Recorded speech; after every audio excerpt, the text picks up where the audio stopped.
Good morning everyone. आज हमारे लिए यूनिट 7 का सेकंड चैप्टर पढ़ना है।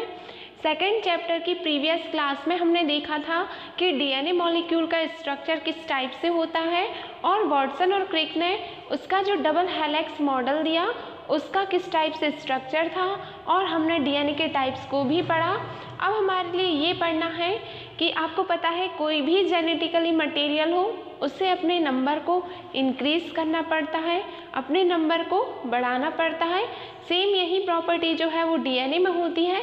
डीएनए को भी अपनी संख्या में वृद्धि करनी पड़ती है, अपनी जो संरचना है उसमें डबलिंग करनी पड़ती है और डीएनए की इसी प्रॉपर्टी को जिसमें वह अपनी संख्या में वृद्धि करता है या अपने समान यानी कि अपने जैसी कॉपी को बनाता है जो उसकी कार्बन कॉपी हो सकती है, यानी कि अपने समान नए डीएनए को बनाने की जो प्रोसेस होती है या जो प्रक्रिया होती है उसे हम डीएनए रेप्लिकेशन या डीएनए का द्विगुणन कहते हैं। तो आज का हमारा जो टॉपिक है वो यही है कि डीएनए का द्विगुणन किस प्रकार से होता है और डीएनए किस प्रकार से रेप्लिकेट होता है।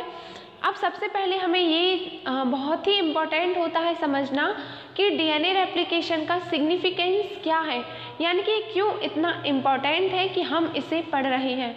तो यदि हम देखें कि जो आपको पता है डीएनए है वो जेनेटिकली मटेरियल है, इसे ग्रिफिथ ने, हर्शे और चेज ने सभी ने इसे प्रूफ कर दिया कि DNA is the genetical material and its drives one generation to other generation, यानी कि ये एक पीढ़ी से दूसरी पीढ़ी में जाता है। तो इसे एक पीढ़ी से दूसरी पीढ़ी में जाना है तो इसे अपनी संख्या में वृद्धि करनी होगी और अपने समान एक दूसरी कॉपी बनानी होगी जिससे वो जिस ह्यूमन की बॉडी में वो डीएनए है वो उस बॉडी में ही रहे और उसके समान जो दूसरा डीएनए है वो दूसरी बॉडी में चला जाए। तो इस कारण डीएनए को रेप्लिकेशन या द्विगुणन करना पड़ता है। अब हम बात करें कि डीएनए का जो रेप्लिकेशन है वो कब होता है और किस अवस्था में होता है। तो आपको बताया था कि जो सेल डिवीज़न होता है, चाहे वो मायोसिस हो चाहे वो मियोसिस सेल डिवीज़न हो, किसी भी प्रकार के कोशिका विभाजन में बहुत सारी स्टेजेस आती हैं जिनमें से फर्स्ट स्टेज जो है वो एस फेज होती है, फिर उसके बाद G1 होती है, फिर G2 होती है, फिर G0 होती है। तो जो हमारे एस फेज है प्रीवियस क्लास में भी बताया था कि एस फेज यानी कि एस अवस्था का मतलब एस फॉर यहाँ पे सिंथेसिस से है। सिंथेसिस यानी किसी भी चीज़ का संश्लेषण होना या किसी भी चीज़ के निर्माण होने की जो प्रक्रिया है वो सिंथेसिस या संश्लेषण कहलाता है। अब एस फेज में जो डीएनए होता है उसका संश्लेषण होता है, क्रोमोसोम्स का संश्लेषण होता है और जितने भी इम्पॉर्टेंट एसेंशियल मटेरियल हैं जो सेल डिवीज़न में हेल्प करते हैं, चाहे वो प्रोटीन हो, एमिनो एसिड्स हो, तो इन सभी का फॉर्मेशन एस यानी सिंथेसिस फेज में होता है। तो जो हमारे डीएनए का द्विगुणन है वो एस फेज की, इस एस फेज में भी कई अवस्थाएं होती हैं, इंटरफेज, मेटाफेज। तो जो हमारी एस फेज की इंटरफेज अवस्था होती है, इंटरफेज अवस्था, इंटरफेज अवस्था या इसे हम अंतरावस्था भी कह सकते हैं। तो इस एस फेज की इंटरफेज जो प्रोसेस या इंटरफेज जो फेज होती है उस इंटरफेज में डीएनए का रेप्लिकेशन होता है और डीएनए अपने जैसे बहुत सारी कॉपियों को बनाता है और यही डीएनए रेप्लिकेशन कहलाता है। देन अब हम पढ़ेंगे कि डीएनए का रेप्लिकेशन किस टाइप से होगा, यानी कि इसकी प्रोसेस कैसी है, वो किस टाइप से अपने नंबर में कंज्यूम करेगा, अपने नंबर को बढ़ाएगा। तो जो डीएनए रेप्लिकेशन है उसकी अलग अलग साइंटिस्ट ने अलग अलग थ्योरीज दी, अलग अलग मेथड्स दी, जिनमें से 3 जो मेथड्स हैं वो बहुत ही ज़्यादा इम्पॉर्टेंट है और इन तीनों मेथड में से एक बहुत इम्पॉर्टेंट जो मेथड है वो है सेमी कंजर्वेटेड मेथड, यानी कि अर्ध संरक्षी विधि। तो हमारे लिए इसमें 3 विधियों को पढ़ना है डीएनए द्विगुणन की। फर्स्ट हमारी है परिक्षेपी विधि जिसे हम इंग्लिश में डिस्पर्सिव मेथड कहते हैं।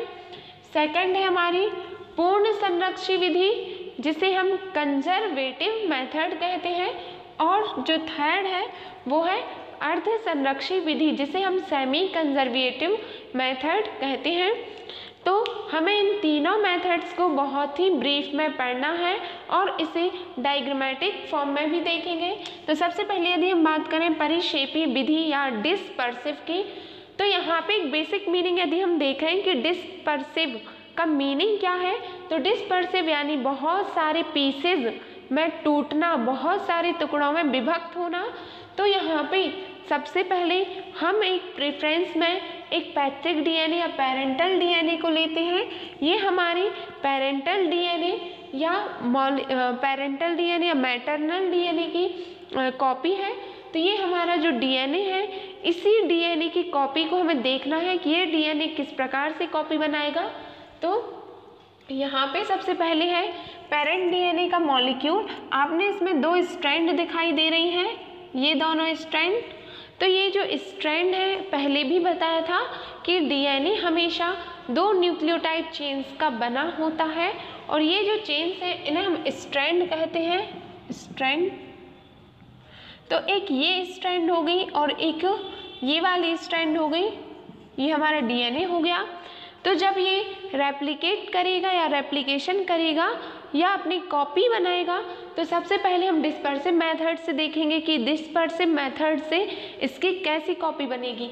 तो जो ये हमारा मॉलिक्यूल है, इसके जो दोनों स्ट्रैंड हैं, इस डिस्पर्सिव मेथड में डीएनए जो हमारा पैटर्नल है, इस पेरेंटल डीएनए के दोनों स्ट्रैंड अलग अलग जगहों पर टूट जाते हैं। ये दोनों स्ट्रैंड पहले अलग होते हैं, ऐसे ये पहले द्विकुंडलित थे, अब ये एकलीकृत हो गए, यानी कि सिंगल स्ट्रैंड हो गए। अब ये जो सिंगल स्ट्रैंड है, ये सिंगल स्ट्रैंड बीच बीच में बहुत सारे टुकड़ों में टूट जाती है, यानी कि ये जो है अनकंटिन्यूअस हो जाती है। देन सेम ऐसा दूसरे स्ट्रैंड में भी होता है, और ये जो दूसरा स्ट्रैंड है ये भी टूट जाता है। फिर ये जो आपके लिए खंड दिख रहे हैं या जो गैप दिख रहा है जहाँ पर ये टूटे हुए हैं, इन खंडों में जो है इनका कॉम्प्लीमेंट्री डीएनए या नया डीएनए बन जाता है। तो यहाँ पे इन खाली वाले खंडों में एक नया डीएनए बन जाता है इस टाइप से। तो आपने देखा कि एक डीएनए के 2 स्ट्रैंड थे और उन दोनों स्ट्रैंड में पहले ब्रेकिंग हुई, यानी वो बहुत सारी प्लेसेस पे खंडों में डिवाइड हुए। देन उसके बाद डिवाइड होने के बाद जिन खंडों के बीच में गैप था, वहाँ पर डीएनए के नए खंड बन जाते हैं, और इस प्रकार से एक डीएनए मॉलिक्यूल से हमारे 2 डीएनए मॉलिक्यूल बन जाते हैं। यहाँ पे ये देख रहे हैं, ये जो डीएनए के खंड थे ये पुराने वाले थे, ये दोनों हमारी ओल्ड स्ट्रैंड है, ब्लू वाली हमारी ओल्ड स्ट्रैंड है, ओल्ड स्ट्रैंड, और ये जो है ब्लैक वाली हमारी न्यू स्ट्रैंड है।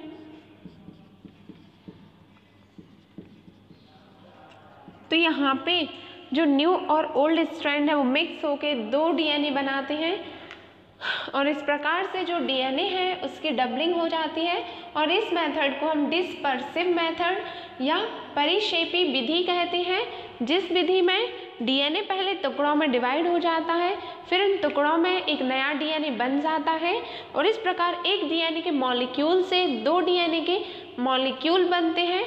और ये जो डीएनए बनते हैं, इन डीएनए में भी सेम उसी प्रकार के नाइट्रोजनी क्षारक पाए जाते हैं, नाइट्रोजनी बेसिस, फॉस्फोरिक एसिड, ये सभी सेम वैसे ही होती हैं जैसे इसके पेरेंटल डीएनए में थे।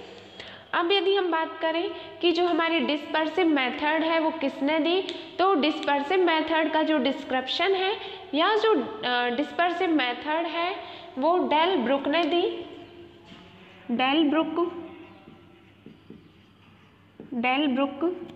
डेल ब्रुक एक साइंटिस्ट थे, इन्होंने बताया कि किस प्रकार से परिक्षेपी विधि द्वारा डीएनए का रेप्लिकेशन होता है। देन इसके बाद सेकंड जो हमारी मेथड है वो है पूर्ण संरक्षी विधि या कंप्लीट कंजर्वेटिव मेथड। तो इस कंजर्वेटिव मेथड में हमारे लिए पढ़ना है कि किस प्रकार से डीएनए की एक दूसरी मेथड है डिस्पर्सिव के अलावा, जिससे वो अपनी कॉपी कर सकता है। तो जो कंजर्वेटिव मेथड है इस मेथड में सबसे पहले ये जो पैटर्नल डीएनए है, इसी पैटर्नल डीएनए की कॉपी बनेगी।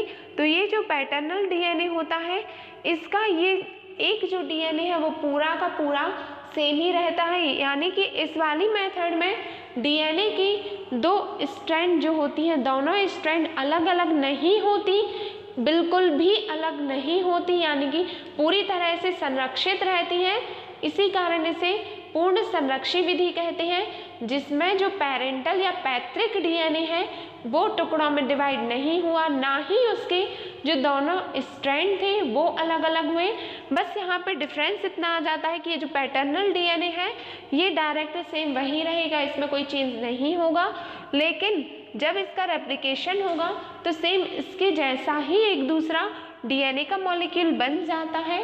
इस कारण इसे कंजर्वेटिव मेथड कहते हैं। और जो हमारी कंजर्वेटिव मेथड है ये भी डेलब्रुक साइंटिस्ट ने दी थी। तो देखा हमने कि जो डिस्पर्सिव मेथड और कंजर्वेटिव मेथड थी, ये दोनों मेथड डेलब्रुक ने दी।